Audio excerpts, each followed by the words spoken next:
नमस्कार, आप देख रहे हैं आंखों देखी न्यूज। मैं हूं आपके साथ अंजलि त्यागी। आइए बढ़ते हैं खबरों की ओर। केंद्रीय परिवहन मंत्री नितिन गडकरी ने कहा कि भारत में 87% ऊर्जा का आयात होता है, जिसकी कीमत 22 लाख करोड़ है।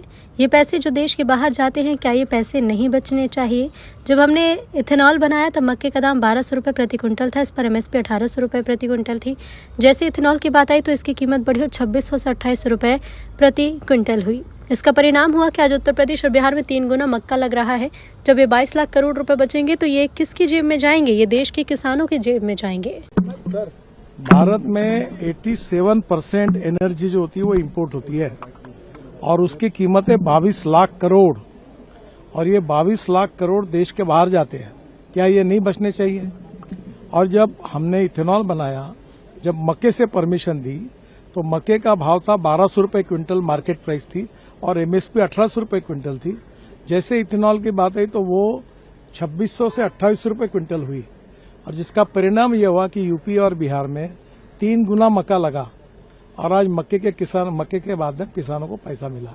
तो अगर ये 22 लाख करोड़ अगर बचेंगे तो ये किसके जेब में जाएंगे? ये देश के किसानों के जेब में जाएंगे।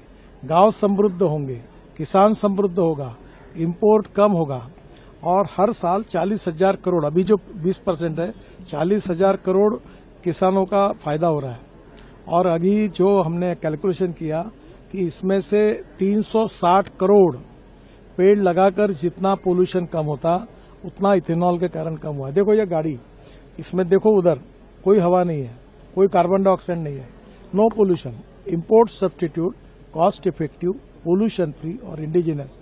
और हम आत्मनिर्भर भारत बनना जो प्रधानमंत्री जी का सपना है, उसमें ये 22 लाख करोड़ का इंपोर्ट अगर खत्म होगा और ये पैसा गांव, गरीब, मजदूर, किसानों के कल्याण के लिए गांव के तरफ, किसानों के तरफ जाएगा तो हमारा देश का जो गांव का किसान है, गांव समृद्ध संपन्न बनेंगे और प्रदूषण भी खत्म। आज दिल्ली में कितना प्रदूषण है? नहीं होगा। फिलहाल खबरों में बस इतना ही। देश दुनिया की तमाम खबरों को जानने के लिए बने रहिए आंखों देखी न्यूज के साथ। नमस्कार।